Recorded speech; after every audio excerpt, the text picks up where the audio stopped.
Hello, YouTubers and NFL fans everywhere. This is Matt, the NFL Fanatic, giving you my 2020 NFL Week 14 NFL predictions.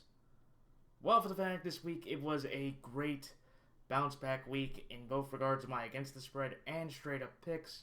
Arguably, for my straight up picks, one of the best weeks I've had, or I think the best week I have had the entire season.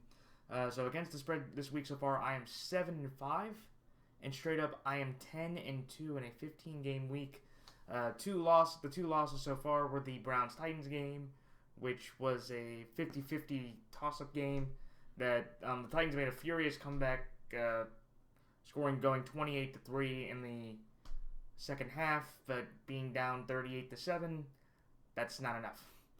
Or being down at one point 38-7, that wasn't enough. And the Browns get their 9th win of the year, which for the first time since 2007 means that they will have a winning season. And congrats to Baker Mayfield for getting the biggest victory of his career, along with being the first quarterback since Otto Graham to throw 4 touchdown passes in the first half. And then the other loss I had was the Giants-Seahawks game, which was incredibly disappointing and saddening for me.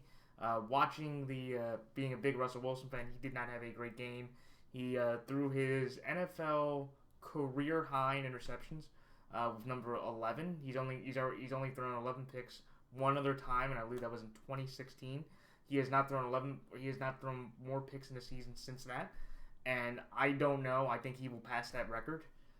There's 4 games left, and he has to play the Rams defense again and the Niners. So I definitely think that there's a possibility he will probably more than likely shatter his own interception record, which is not great. And the Seattle offense was just dormant. The Giants' defensive line got to Russell Wilson for 5 sacks.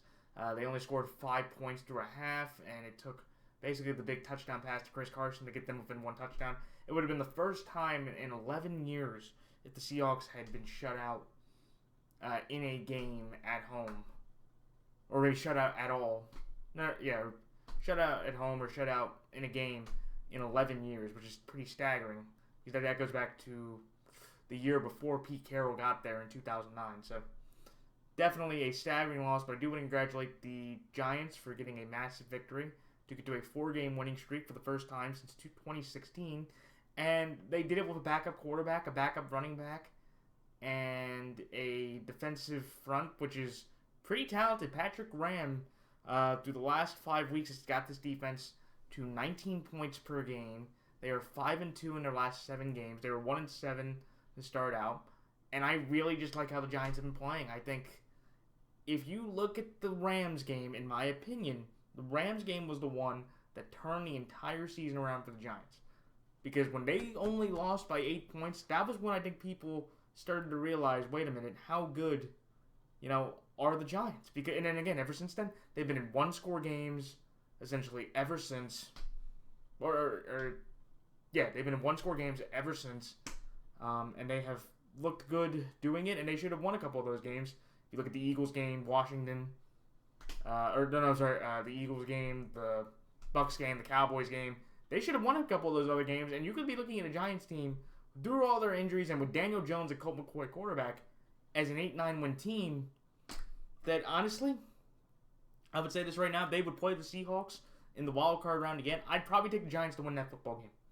Knowing how bad Seattle's offensive line is, I would probably take the Giants to win that football game just because it would be Seattle going to the road, going west to east. And you already saw what happened when they went to Philadelphia. But they also went to Buffalo, and look what happened there. They got beat up pretty bad by the Bills. And I like how the Giants have been playing, and I've bought into them. So, those are my 2 losses. And now overall for the year, against the spread, I am now 186-3 against the spread. And straight up, I am now 126-62-1, which equals to 53.7 and 66.9% respectively with the 3 games over the next 2 days. And again, I will remind everybody I'm taking Pittsburgh, Buffalo, and Baltimore straight up. And I'm taking Washington, Buffalo, and Baltimore against the spread. So with those 3 games being added, we will be at 192 games. 4 weeks to go. No more buys. For everybody in the fantasy and the postseason, 64 more regular season games to go before we get into the last 11 for the postseason. Or it actually might be more this year. 3, 6, 8. Actually, it's 3, 6, 3 games, 3 games. I'm sorry, 3, 2 for each. 3, 4, 2, and 1. So I think it's 10 games this time because there's no second bye. So yeah, so we'll have another 10, 11 game stretch for the postseason, and then we'll be done this crazy 2020 NFL season. So, alright, it's time for my picks for this week. So on Thursday, when the 6-6 New England Patriots go to the 8-4 Los Angeles Rams, the Los Angeles Rams are 6-point favorites in this game. I like the Los Angeles Rams here to win straight up, but give you the New England Patriots +6.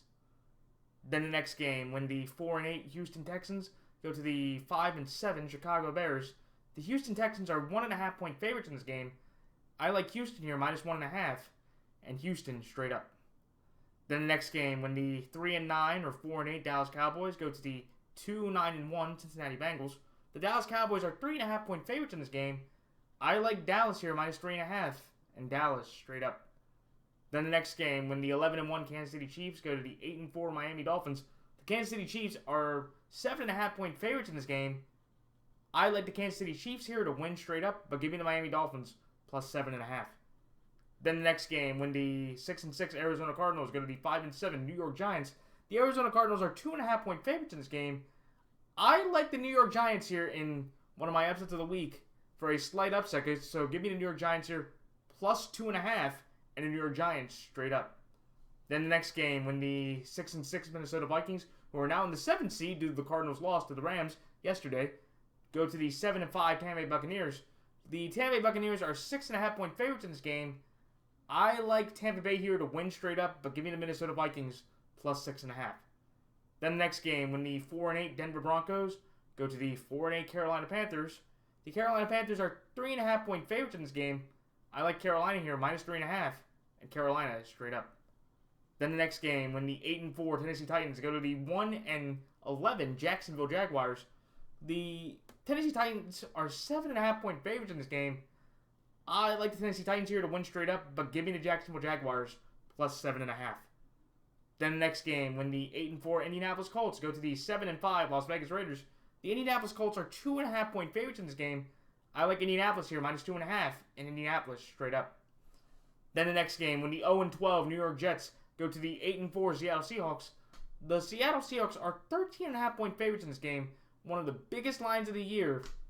I'm going to take the Seattle Seahawks here to win straight up, but unlike what I did with Giants, and I know we can say, well, the Jets and Giants are two completely different teams at two completely different levels, I am going to take the New York Jets here +13.5,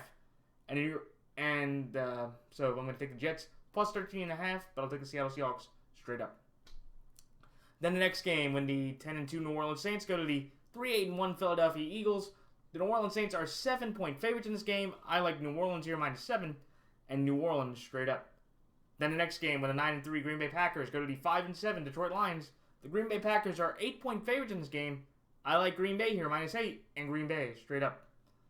Then the next game, when the 4-8 Atlanta Falcons go to the 3-9 Los Angeles Chargers, the Atlanta Falcons are 2.5-point favorites in this game.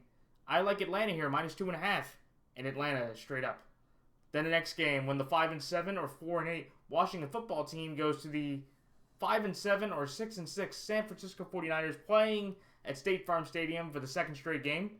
The San Francisco 49ers are 4.5-point favorites in this game. In my second upset of the week, I am going to take the Washington football team here +4.5 and Washington straight up. Then the next game, when the 12-0 or 11-1 Pittsburgh Steelers go to the 8-4 or 7-5 Buffalo Bills, the Pittsburgh Steelers are 2.5-point favorites in this game. I like Pittsburgh here -2.5 and Pittsburgh straight up. And finally, in the Monday Night Football game, when the 7-5 or 6-6 Baltimore Ravens go to the 9-3 Cleveland Browns, the Baltimore Ravens are 1-point favorites in this game. This is a pick'em game, essentially. I'm going to take the Cleveland Browns here in a slight upset +1 and Cleveland straight up. Alright, so time for my thoughts on each game. The Los Angeles Rams over the New England Patriots. This is one of those games to where the New England Patriots yesterday Bill Belichick and his coaching staff performed an absolute clinic on the Los Angeles Chargers coaching staff. A 45-0 game to where they had 2 special teams touchdowns. Gunnar Olszewski at the game of his career of a 70-yard kick return or punt return and another long punt return, and Devin McCourty getting the blocked field goal by Michael Badgley for the touchdown. Cam Newton ran for another 2 touchdowns, so I believe he's had double-digit rushing touchdowns, so he's on pace for a career high in rushing touchdowns, while he threw for only his 5th passing touchdown of the year, and he only threw for 69 yards. Like, to watch that game and to just see how New England, with all 3 phases of the game, and Los Angeles, who was better basically in every facet except the special teams, which really killed the Chargers, by the way, just dominated the Chargers. That was stunning and absolutely brilliant and just very saddening for Anthony Lynn and the Chargers, who, by the way, they are officially eliminated from playoff contention. And I know Anthony Lynn, apparently he will get the rest of the year. I don't think that will matter. I think they go 1-3 in their final 4, which will get them to 4-12, and that should be the end of Anthony Lynn's coaching career. And everybody out there, I will mention this again very quickly. Justin Herbert, Offensive Rookie of the Year. Against Bill Belichick, he had career lows in every single category, and he played his worst game as a professional. I don't think that's all on Justin Herbert, but everybody talking about Justin Herbert winning the Offensive Rookie of the Year. He's 2-9. This guy is a great statistical marvel, and he's a rookie, so I'll give him a pass for all the losses. But if you're looking at the Offensive Rookie of the Year, talk about another Justin in the NFC who had a 100-yard game. I know it was against the Jags defense, but Justin Jefferson, that is the Offensive Rookie of the Year, not Justin Herbert. The little diatribe there. But with the Rams, it was kind of one of those games to where the Rams played Ram football. They ran for over 100 yards. I believe they are undefeated when they hit that 100-yard mark. Jared Goff did not have a turnover. He threw for 350-plus yards and a touchdown. The Rams defense got 2 significant turnovers on Kyler Murray in the fourth quarter or in the second half. One was for a pick 6 by Troy Hill for back-to-back weeks that he scored a touchdown, and they played a very convincing and solid game. And with the Seahawks loss, they are now back in first place in the NFC West, and they are now put in the 3rd seed. I look at this game, and I just feel to myself that if I have to take Sean McVay and Belichick, this is where I feel like this is the opposite. Where I feel like Tom Brady and Cam Newton, I don't think the coaching is that much of a difference. And I just feel like Cam Newton, for the last 2 weeks, he's thrown for 88. He's thrown for 157 total yards combined. And he's only thrown for 1 touchdown. He's ran for, I think, like three touchdowns. Like, he's been a phenomenal runner. And, again, he's going to probably break his own career high for rushing touchdowns by a quarterback. But this is one of those things to where I don't think against this defense, with as limited offensive weapons they have, I don't think Brandon Staley and McVay are going to get outcoached by Lynn in that much of a capacity. And I think the Rams pull it out. Could I see Jared Goff struggling? Sure. Because this will be the first time that Jared Goff has played the Patriots since the Super Bowl or Super Bowl 52. Super Bowl 53. Sorry, 2 Super Bowls ago. And I do think that he'll be a bit motivated, but I just also feel like that I don't think Cam can be like Brady, and I don't think Julian Edelman is going to get 10 receptions for over 100-plus yards, or I don't think any of the Patriots receivers are going to be that effective offensively. And the Rams' run defense is pretty solid. Been one of the better defensive units in the league. They held Kenyon Drake to 49 rushing yards yesterday. I think this game is going to be very competitive, or it's going to be interesting because I feel like the Pats' defense can get to Jared Goff. And the key thing for Jared Goff is you got to get him to turn the ball over. And he had 2 bad turnovers the last time he played Belichick's defense. And the Pats' defense has been playing at a very good rate the last couple weeks, and that's with all the COVID opt-outs and the injuries they've had to suffer. And it just did Jared Goff, and you just don't know week to week if he's going to be able to, have a clean game or not. So that's why I took the Patriots +6, because I do feel like the Pats are going to hang in there. But at the end of the day, you have to look at the Rams defense and go, okay, they can pretty much shut down the entire Patriots offense at a pretty good clip. And I just think Jared Goff has a little bit more talent around him, that he can make a few more plays than Cam Newton, just with his arms and his ability to play action. And they will run the ball through the Patriots defense enough that they win this game in a great way for McVay to get a nice tip of the cap against Belichick to maintain their lead in the NFC West. And I think officially knock the Pats out of playoff contention. I know they won't be officially, but I feel like with this loss, they will be officially out of playoff contention with how the AFC is shaping up. So that's why I like the LA Rams here straight up, but give me New England Patriots +6. The next game, the Houston Texans over the Chicago Bears. I am taking the Houston Texans here based on the better quarterback. This is one of those games to where, look, I got to give the Bears offense credit. They put up 30 points. And I think since week 3, that's the first time since week 3 when they played Atlanta's defense, they were able to put up 30 points of offense. Unfortunately, the Bears defense, which have been pretty solid, or been the calling card for the last few years, they disintegrated and let Matthew Stafford throw for 400 yards, 3 touchdowns, and a pick. By the way, congrats to Bilal Nichols for that great interception. And again, Trubisky within the red zone fumbles on second down, and it basically ends the game with the Adrian Peterson 5-yard run. 2 more rushing touchdowns for Adrian Peterson. So back-to-back games, AP getting scores, or getting the fantasy vulture touchdowns, if you will. And he's had a nice year in Detroit, especially with all the injuries and inconsistencies with Kerryon Johnson and DeAndre Swift. But I just think, with that being said, I saw Deshaun Watson play the Colts defense. The offense looked dynamic in the first half. Through the second half, it sputtered. To where I want to thank Justin Houston for sacking Deshaun Watson, because that basically saved the cover for the game. I honestly think that if that didn't happen, I think the Texans probably would have won the game. And even with all the turnovers and the interception for Kenny Moore, it came down to Deshaun Watson driving the team down to the field, but then he botched a center snap, and he lost the game off a fumble, his second turnover of the game, and that's how the Colts won, and the Texans dropped to 4-8.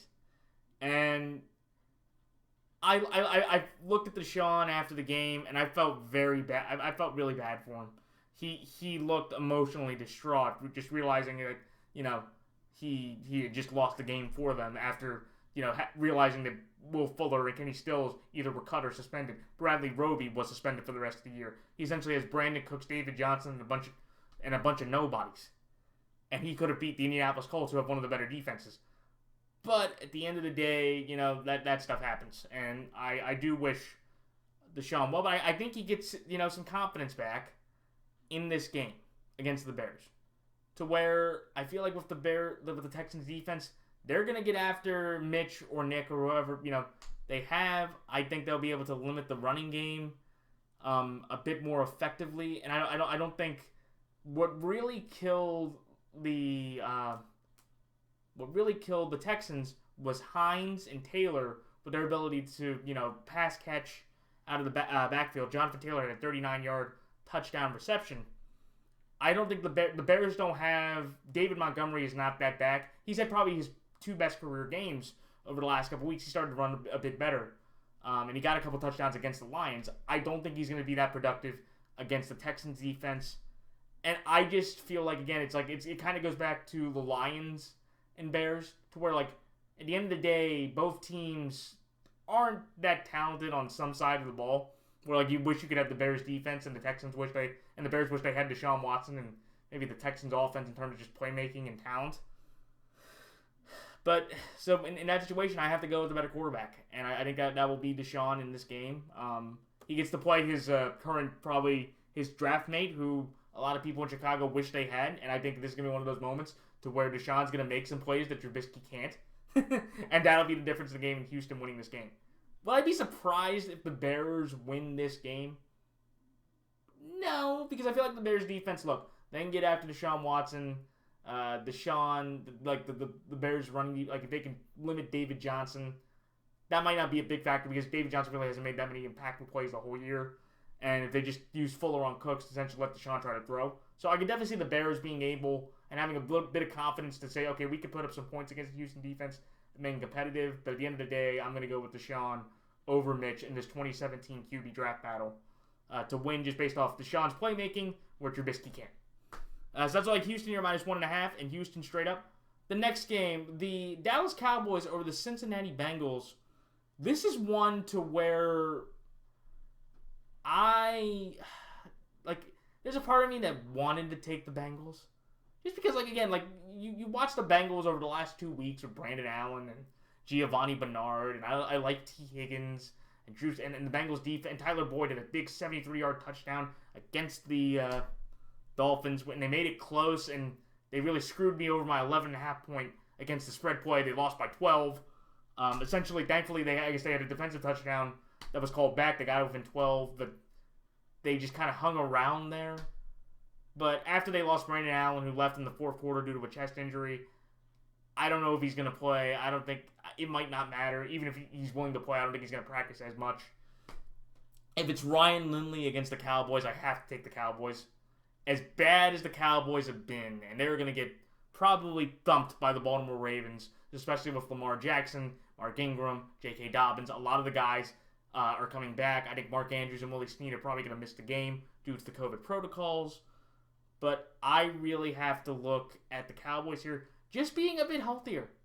That, if you watch the Cowboys over the ever since the Pittsburgh game, or even a Philadelphia, Pittsburgh, they've been just more competitive and more they have more bodies basically than the Bengals do. And you can say, look, the Bengals, they played Washington and the bottom fell out again when Joe Burrow got hurt. And then they played the Giants, who aren't a bad team, and it came off in 2 points. And then the Dolphins game, it was chippy. You had a lot of fighting. Xavier Howard, and I forget the receiver, I think it was Mike Thomas. They both got ejected for fighting. There were a few other players that got ejected. Really bad look for the Bengals and the Dolphins, or for the Bengals in terms of their discipline, and for the Dolphins too. Not going to expunge them from any criticism from that, from the chippiness of the game. But I just feel like with Dallas, it's also Andy Dalton's coming back to Cincinnati. I think for the Cowboys, that should motivate them. Andy Dalton has been the best Cincinnati quarterback since honestly Boomer back in late. I know that sounds nuts, but it's true. Joe may have a higher ceiling than Andy, and that's fair. But if you have to tell me who's the best quarterback since Boomer Esiason back to the last time the Bengals won the Super Bowl, it's Andy Dalton. And Andy Dalton, who was not playing well and not winning a lot of games, got shipped out for the rookie who's now scooting around with a torn ACL due to the fact the Bengals have the worst offensive line in football, or one of the worst, So I think Andy will be motivated to play his former team. I think they are still in the NFC East. I don't think they're going to win the division, especially with the Giants winning, but they still have a slight bit of hope, maybe, even with the Ravens loss. And it's just one of those things to where I just look at Dallas and go, look, Mike McCarthy, Zach Taylor, I'll take Mike McCarthy. I'll take the Cowboys with their, talent. I don't think the Bengals' defensive line, it's not that great, even though, again, the Cowboys' offensive line is decimated with injuries. Zach Martin just got put on the IR. Cameron Irving is put on the IR. No Lyle Collins, no Tyron Smith, no Travis Frederick. So basically that offensive line is led by Connor McGovern, Connor Williams, and then 2 undrafted guys, Terrence Steele and Brandon Knight at the left and right tackle. But even with that being said, I think they should be able to hold up against the Bengals pass rush, and just a team that just really I have no confidence in. Just watching what happened after Brandon Allen went down and just seeing how inept the offense was. The Cowboys defense has shown a little bit of life over the last few weeks, and they've played better than they were in the beginning. And I think that's enough for me to take the Cowboys in this situation. But I'd be surprised if the Bengals won this game? No, because again, I think the Bengals, they are kind of in that situation to where the coach gets a lot of the blame, because even through all this bad play, they're not a bad football. They've been in closer games than you think. But just going to take the better quarterback, the motivation for Andy, and just the better collection of talent I've seen from Dallas compared to the Bengals this year. So that's why I like Dallas here -3.5, and Dallas straight up. The next game, the Kansas City Chiefs over the Miami Dolphins. This is one where, on straight up value, this is fairly easy. Patrick Mahomes, was the NFL all-time leader for a month in terms of average yards per game. He threw for 399.5 yards per game in the month of November. He has been playing flawless football. He threw another 300 yards yesterday. He should have had 2 touchdowns because Tyreek Hill had the catch of the year that was not, due to the fact that he somehow caught the ball on his shoulder pad, and Andy Reid and Tyreek Hill did not even realize until after they punted the ball from Tommy Townsend that he had caught the ball. And, you know, you look at the Chiefs and you just kind of just go, like, they are kind of getting to the Warrior point in terms of, like, dominance, to where they just they just roll into games, do their job, and they do it effortlessly. I would congratulate Tyrann Mathieu for getting two big interceptions on Drew Lock, one that closed the game. I thought the Chiefs' running game was, it's one of those things where the Chiefs' running game is not great.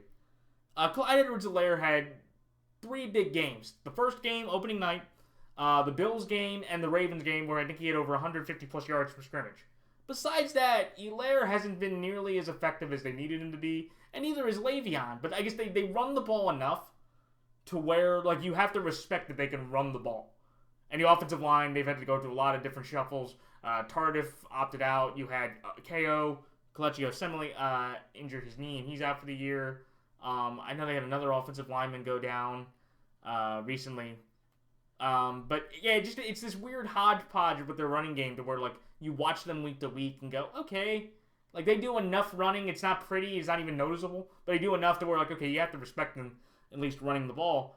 And you look at the Dolphins, and I feel like with the Dolphins, like, they're a team that, like, they're good in everything that they can do. They have a solid offensive line. The defense causes tremendous pressure. For the 3rd time this year, they got a defensive touchdown, which I think is the most in the league. Which is the most in the league for most teams. I think. No, actually, I got turned over. That's right. That was the Christian Wilkins play that they said was down at the 2, and it was a forward pass, not a fumble. So strike what I just said there. But the Dolphins' defense has been consistent with their pass rush. Their secondary has held up, adequately. I'm not the biggest Byron Jones fan. Xavier Howard leads the league in interceptions. He got another one on Brandon Allen yesterday. And I like what the Dolphins have been doing. But I think the reason why I'm taking the Chiefs here is that I just look at Tua. And honestly, for all fans out there, I think you have to realize that Tua, Herbert, and Burrow, it's the weird thing where if you are a stat-driven person and you don't care about winning and losing, Tua is the 3rd best quarterback out of those other 2. Just in terms of pure numbers, of arm ability, arm talent, accuracy. Well, maybe not accuracy, but just like pure play. Like, you just watch Tua, and he threw for 296 yards and another touchdown. But that's 3 of his 5 starts with only a touchdown or less.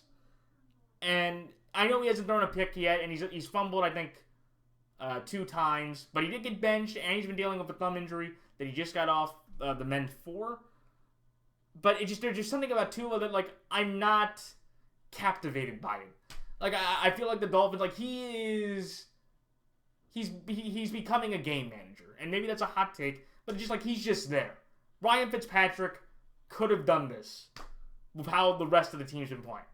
Again, he may not make the mistakes, and that's why I think Tua was better, because he may not make the mistakes, but he just doesn't do a lot to where, like, he's kind of getting into that Alex Smith range, like, through what I've seen from the limited sample. Could he improve? Absolutely. But he's just there. Like, he can make you 2 or 3 great throws a game, but then everything else with that is just meh, or, like, short fields, or can't really, zip the ball into, great, athletic escapes, or, that much. Like, and I just think that's the difference, where I feel like where Tua, is he playing a weaker defense? Sure. But I just feel like Mahomes will just have a lot of great opportunities with that offense to make some plays.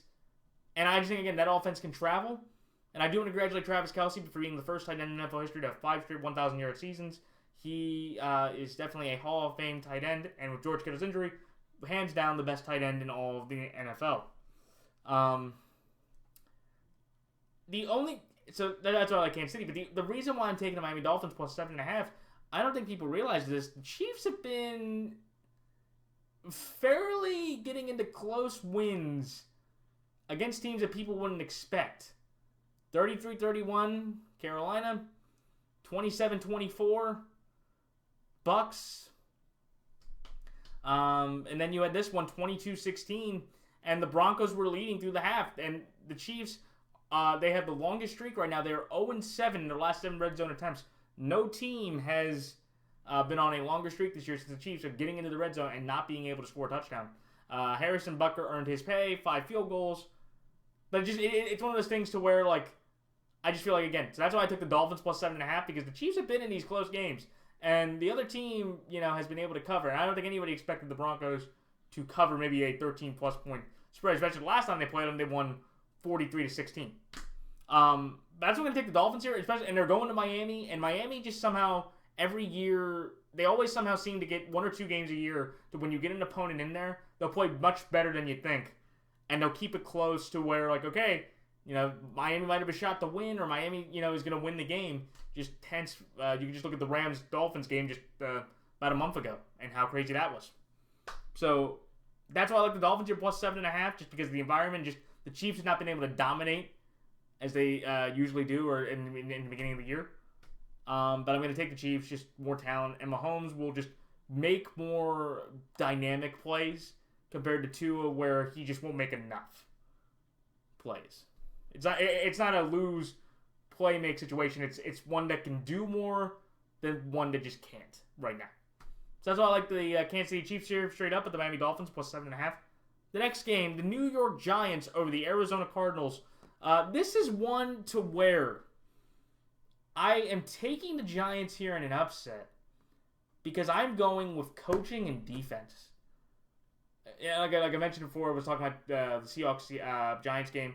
The Giants' defense has been fantastic, and I really think they're going to do a good enough job on the Cardinals' offense, because I look at the Seahawks and the Cardinals' offense, and they're very similar in dynamics of teams, to where they have high-powered offenses with one major weapon, a lot of good other weapons, and a running game that is primarily affected by the quarterback and, kind of the action off of that. Maybe not so much with Russ, but it's just a very similar dynamic. And from what I've seen out of Kyler Murray, I have to tell everybody he's becoming Lamarler. Kyle Lamarler. He's becoming Lamar Jackson-esque, to where I feel like if he can't run the football, and he only ran it for 15 yards, and I think they said they had the stat, if he doesn't rush it for more than 7 times, the Cardinals have not won a football, or they have won 1 football game. If he rushes for 7 more times, they're undefeated. It's very Lamar-like. I feel like if Lamar, it's kind of like you can look, if Lamar's running at a great level or he gets X amount of yards, they win most of the games. If he doesn't, then, you don't win as many games. And he only threw for 140, plus yards. He threw for 3 touchdowns, but some of those were just based off the Rams fumbling and in very envious territory. I just feel like with this game, I feel like the Giants' defense and the Giants' coaching will outdo Cliff Kingsbury's. I like what the Giants' defense has been doing. Daniel Jones, I feel like it's going to be one of those things to where if you can get this game within a close situation, within a score in the 4th quarter, the Giants feel like they have enough offensive weapons with Ingram, with Shepard, with Gallman, with Alfred Morris, who caught 2 touchdowns, or who had 2 touchdowns and played one of his better games as a pro since his rookie year back in Washington. I feel like the Giants feel like they can win this, and they're in a much more enviable position because they're leading the NFC East. The Cardinals are, if the Niners win tonight, they could be in the basement of the NFC West with very little hope of trying to get into the playoffs, especially with some of the other teams, because right now they're the 8th seed. The Vikings jumped at them yesterday.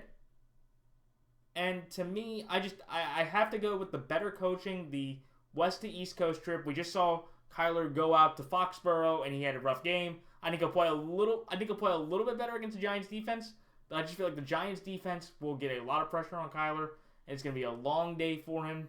And I think Daniel Jones plays a clean and effective game. Or Colt McCoy, I think they can do enough with their offense, with Gallman, to win this game. And I just think, again, Kyler's mistakes and Kyler's inability to have a clean pocket compared to Daniel Jones having a little bit more time with his offensive line, that'll be the difference in why the Giants win this game. But I'd be surprised if Arizona won, not at all. But I just got to go with the hotter team right now, and that's the the 5-1 Giants compared to the 1-5 Cardinals over the last 6 games. So that's like the New York Giants here plus 2.5 and the New York Giants straight up. The next game, the Tampa Bay Buccaneers over the Minnesota Vikings. This is one to where I have to go with the better quarterback. Like both defenses have not been great, and the Vikings have essentially been cardiac cats the last 2 weeks in their games against the Panthers and the Jags. 3 defensive touchdowns given up by the Vikings over the last 2 weeks. 2 fumble recoveries and a pick 6 by Joe Schobert. Dan Bailey had his worst game as a pro, or the worst game of the year, missing 2 extra points and a field goal that could have won the game. He kicked a 28-yarder to win the game yesterday. But I just feel like with the Minnesota Vikings that it's something where, like, okay, Tom Brady's coming off a bye. He's 14-4 in his career in this situation. They're rested, they're motivated, and I just don't think the Vikings offense, as great as they have with Jefferson and Thielen, and maybe they'll get Irv Smith back. Kyle Rudolph just kind of disappeared. They have Dalvin. The Bucs' strength is their rushing defense, so I don't think they're going to limit Dalvin Cook enough to where he doesn't get over 100 yards. And I think if they generated or they were dedicated to running the ball, that would be a huge plus for Arians, because the weakness of that Bucs team is their secondary, and I don't think that Jefferson and I don't think Jefferson and Thielen can make enough big plays on that secondary for them to win this game. I just feel like, again, Kirk Cousins in this spot, he's playing a quality team, and I just feel good enough that they will not win just based on Brady being rested, Brady knowing how important these last four games are. They are all winnable games for the Bucs. They play Minnesota, Detroit, and Atlanta twice. So I feel I feel good about that situation where Brady rested, which is still a little bit more than Cousins, and I feel like the Vikings are going to be dedicated to running, and Dalvin Cook isn't going to be able to generate enough, and I don't see Kirk Cousins being able to make a play to win this game. But I'm going to take Minnesota here plus 6.5 because the Bucs have not been that great. They've lost their last couple games by 3 points. They just kind of hang around. You look at the Panthers game and go, well, they kind of hung around there. So, it's like the Vikings, and the Vikings have been on a roll. They've won, I believe, 5 of their last 6 games. So, the Vikings are coming into this game on a hotter roll. And the Vikings are, they're both fighting for a playoff spot. And this actually is kind of a huge game in terms of a tiebreaker moving forward. Because right now the Bucs, I believe, are the 6th seed and the Vikings are the 7th seed. So whoever wins can actually maintain their spot, but also maintain a tiebreaker to where if both teams have the same record, they can at least elevate that to one spot above them. So I think this game has very subvertly and very underrated implications for the NFC playoff picture that not many people are going to talk about in the days to come before Sunday. So that's why I like the Tampa Bay Buccaneers here to win straight up. I'll give you the Minnesota Vikings plus 6.5. The next game, the Carolina Panthers over the Denver Broncos. This is one to where I have to trust the better coach. I have to trust what I've seen, and I have just seen the Carolina Panthers play better football. The Carolina Panthers are essentially, to me, the southern version of the Giants, except the problem is that Joe Judge is playing in the NFC East, and Matt Rule is playing in the NFC South. Matt Rule has done a very good job with the Panthers in terms of being competitive. They have been in basically most of their games throughout the year. I can only think of a couple clunkers, the 2 against the Bucs, and I think that's it. I think the 2 games against the Bucs is it, and in every other game they either won or were competitive in within 1 score or 10 points. I look at how the even though, again, I do think what I've heard that Christian McCaffrey should be able to play. But the interesting thing will be DJ Moore will probably not play because apparently he is he has been placed on the COVID list. I believe he has tested positive. There's been a few other starters that were put on the list, but they were close contacts. So they likely could maybe get off the list by Friday, which would get them to play, in the game. I also just like what the Panthers like. I think Jeremy Chin should be the defensive rookie of the year. I think he's leading the team in tackles. He He was the first player since 1940 to have back-to-back plays with 2 fumble return touchdowns, or 2 fumbles returned for touchdowns. And I just like what I've seen out of the Panthers all around as a team. I think Teddy Bridgewater's played better than expected. He hasn't been able to win games, but, that's not all his fault. And I feel again, if you give me Teddy Bridgewater or Drew Lock, I'll take Teddy Bridgewater in this quarterback matchup. I like how the Panthers have been able to just kind of hang around. I think the only problem that I have is that if this game comes down to the last time they played, when it came down to a field goal from Graham Gano, he missed. They have Joey Sly, who has probably maybe one of the strongest legs, but he hits balls that couldn't even hit the Pacific Ocean. So he's wildly inaccurate, and that's the problem. I think that's maybe the only way the Broncos win is if they can limit the Panthers' limited offense, and it comes down to kicking a field goal to win. I think the Broncos will take that advantage because Joey Sly will screw up like he always does in those close situations. But I took the Panthers minus 3.5. I think the Panthers, they're rested. McCaffrey should kind of compensate for if DJ Moore can't go. I like Robbie Anderson. Robbie Anderson should have a nice game. The Broncos just lost one of their cornerbacks yesterday to a torn ACL. Wish him the best of luck in his recovery. But I feel, again, I'm taking the Panthers here.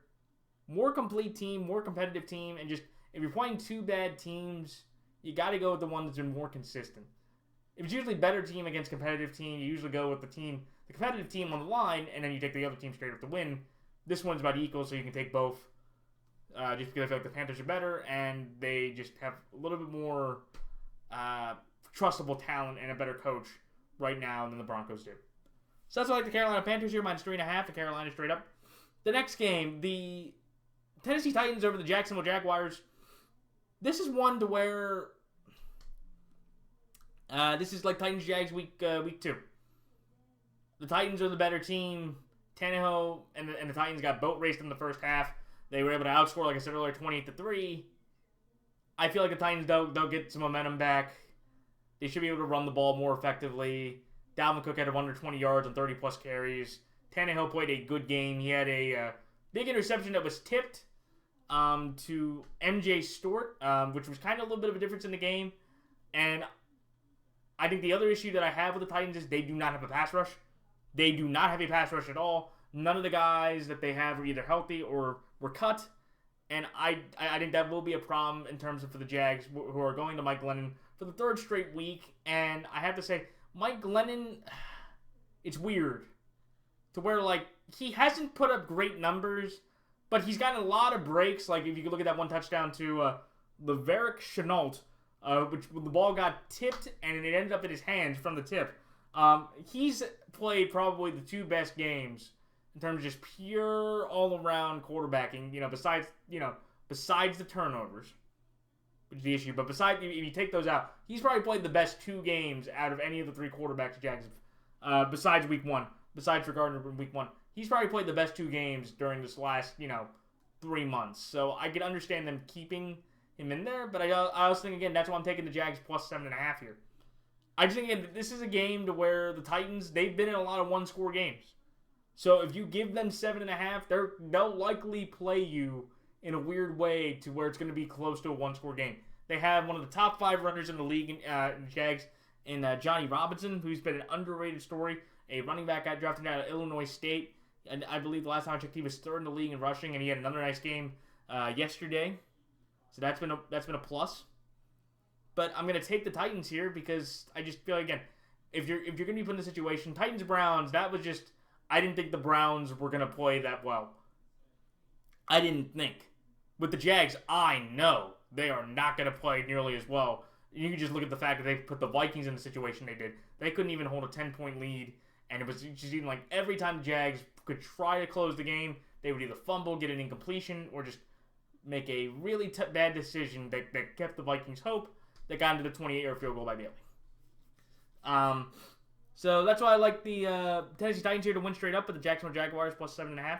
The next game, the Indianapolis Colts over the Las Vegas Raiders. This is one to where I'm going with the better defense. Both offenses are, they have veteran quarterbacks. Rivers and Carr, they have a lot of history from each other from the AFC West days. just from last year. So both, Rivers knows the Raiders well. He knows John Gruden and what he likes to do. And also I think Rivers is motivated. He got swept by the Raiders last year, so he would like to be able to beat them in this situation. Both offensive lines, I'll give the Colts an advantage at offensive line due to their health. Both offensive lines are solid. Both receiving corps have decent, talents at certain areas. You have T.Y. and you have T.Y. for Indy. You have Darren Waller for Las Vegas. The running games are about equal. I like Taylor and Hines, where Josh Jacobs on his own can kind of, have a solid running game that way. But to me, it just comes down to the defense, and I love the Colts defense. And I think in this kind of game, with the Raiders not being able to generate a pass rush, I think Rivers will be able to make some, have some more time and have better holes to make some throws. Sam Darnold got 3 overall touchdowns himself. So that's all it has to tell you. Sam Darnold actually threw for a touchdown for the first time since week 3. That was probably before he got hurt. But I like the Colts defense here. Could the Raiders win this game? Sure. Because I feel like the Raiders, this is what the Raiders are becoming like a Titans, like I've said before. Like, this is going to be one of those games to where if you take, the Raiders may overperform. They did that against New Orleans. They did that against Cleveland. They did it against Kansas City. They did it against these top teams. But the one thing that I will have is this. I've seen the Raiders play the Bills at home. They lost by 7. I've seen the Raiders play the Bucs at home. They lost by 20+. And I saw them play the Chiefs just a few weeks ago. When they play quality teams at home, they've lost those games, and all by at least the margin of at least 2.5 points. So I think the trend continues going into this week against the Colts team that is pretty equal in terms of offense and just kind of where they are offensively. I just think the defense, with the Raiders not being able to generate a pass rush, I think that is the big difference to why I have the Colts winning. Because Phillip Rivers has only been sacked 15 times through 12 games. And again, that's probably one of the best, if not the best, in the league. So I feel like with a Raider team that just already has a problem generating pass rush, and also, by the way, that Eberflus will not call a all-out cover zero blitz within the last 20 seconds of the game to give the Raiders a victory that they did not deserve. So I have the confidence in that. So that's why I get Indianapolis Colts here -2.5. Indianapolis straight up. The next game, the Seattle Seahawks over the New York Jets. This is one to where Seattle, I think the only reason, there was a part of me going, I might have taken the Jets for an upset, because if they would have been able to beat the Raiders, I would have said, well, I think they can beat the Seattle defense.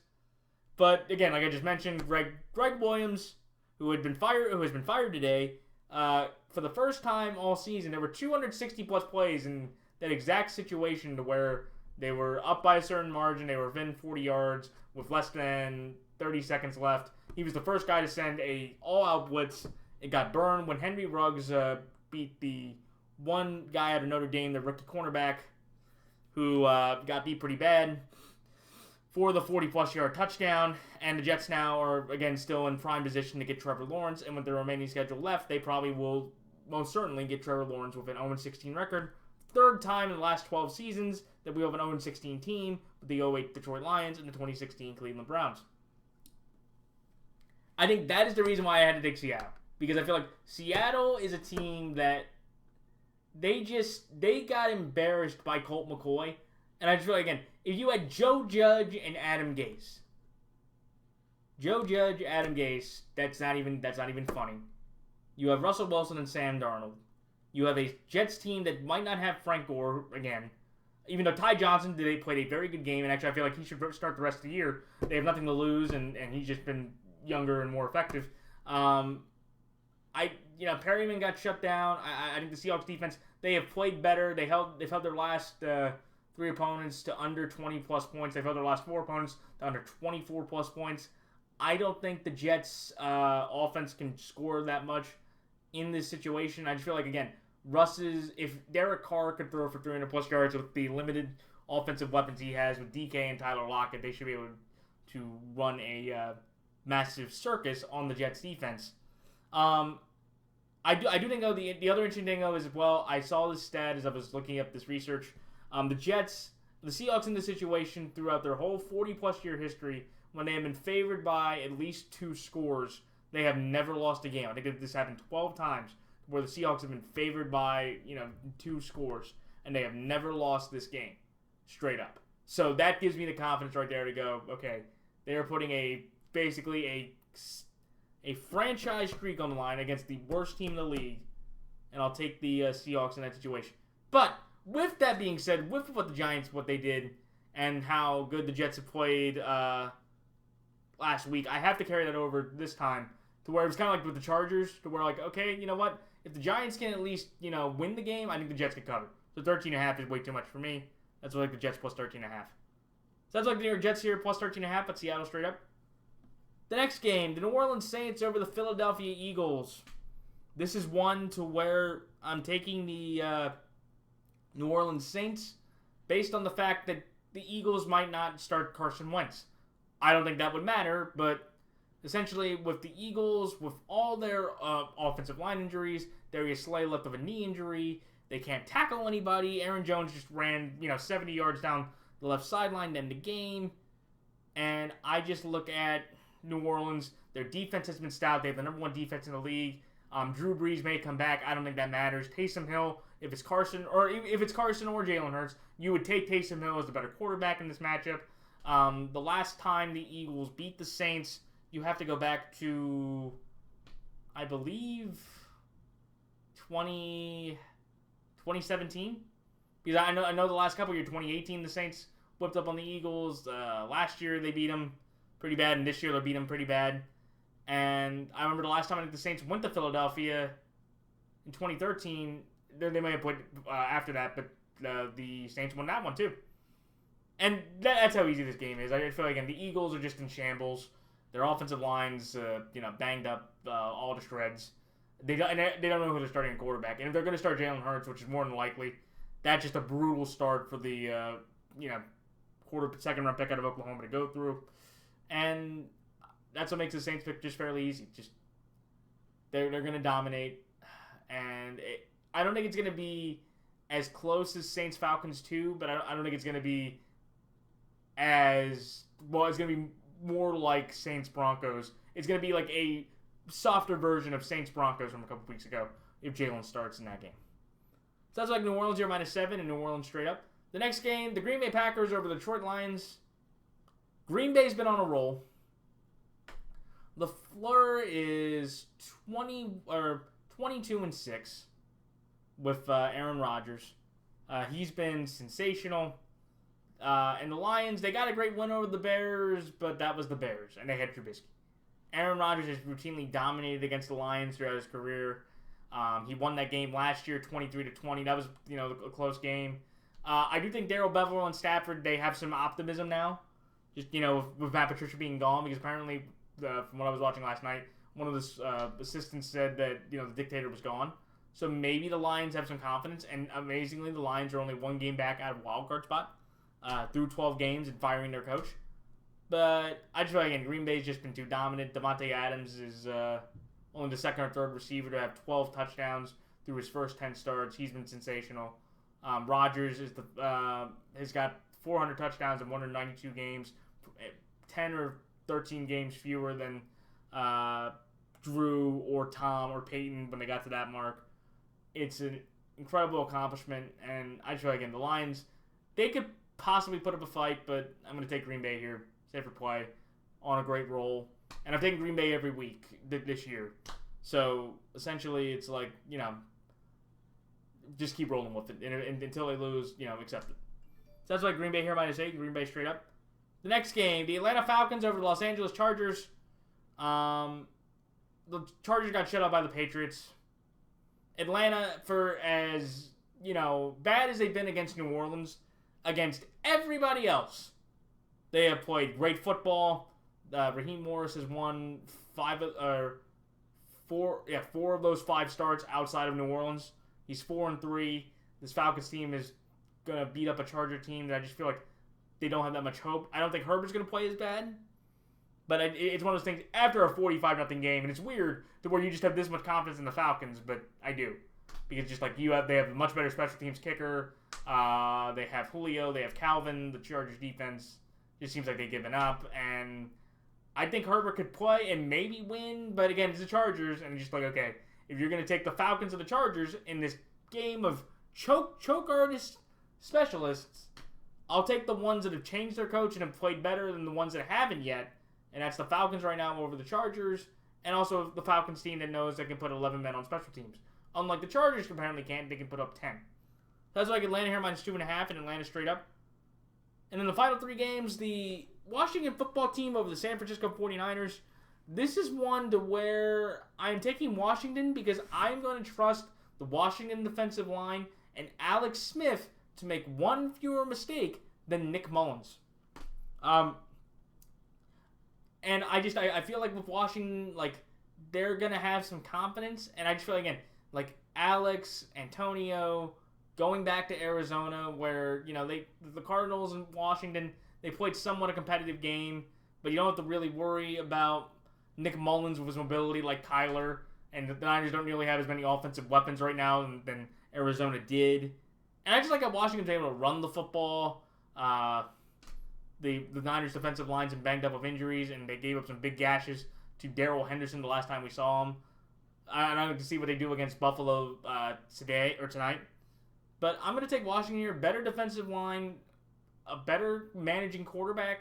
And I think if Washington's playing for something. San Francisco, if they beat Buffalo, they'll be playing for something too.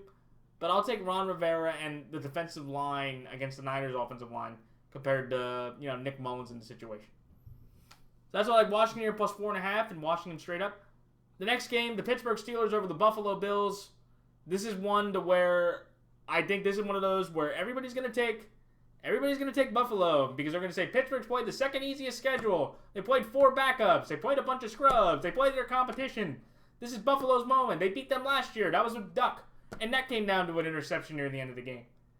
And my thing is, I am a big Josh Allen fan, but I've seen him play the Patriots. I've seen him play the Chargers. I've seen him play Kansas City. I've seen him play Baltimore. Every time you put him against a quality team, or even a decent team of talent, he can't play well enough. The only time he did it was against Seattle, but Seattle had a horrible defense. He's playing a good defense right now, and I just feel like, again, Pittsburgh should win this game. Even without Bud and even without Devin Bush, they should be able to run the ball effectively against a 25th ranked Bills run defense. The Bills won't be able to run the ball with Singletary or Zach Moss at all. And Josh Allen, he's just too erratic for me with his arm to trust him against a Pittsburgh defense in this spot with Big Ben there. And Big Ben's played, you know, fairly good football. You know, only a few interceptions. He's gotten the ball out quicker than he has at any point in his career. And I think that is incredibly significant. So that's like Pittsburgh here -2.5 and Pittsburgh straight up. And finally, the Cleveland Browns over the Baltimore Ravens. This hurts me a little bit as a Ravens fan, but I have to genuinely tell you that the Cleveland Browns have been a better football team. They are not the same team as Week 1. They're not the same team like the Giants in Week 1. I feel like this Browns team is motivated. They have a running game going, and they will do all they can to limit Lamar throwing the ball. And this game is in prime time. Very fun reference for Ravens fans, or sad reference for Ravens fans. The Ravens have played 2 primetime games against Kansas City and New England. Lost both of them. And we played against Cam Newton in that offense, and we lost. So, and, you know, I know it was in a rainstorm. So if we can lose to Cam Newton with how he's playing, we definitely can lose to Baker Mayfield in that offense, especially with how they've been playing now. So, do I think Baltimore can win? Absolutely. I feel like Baltimore, this is their season on the line because they basically know if we lose this one, we're probably not going to make the playoffs.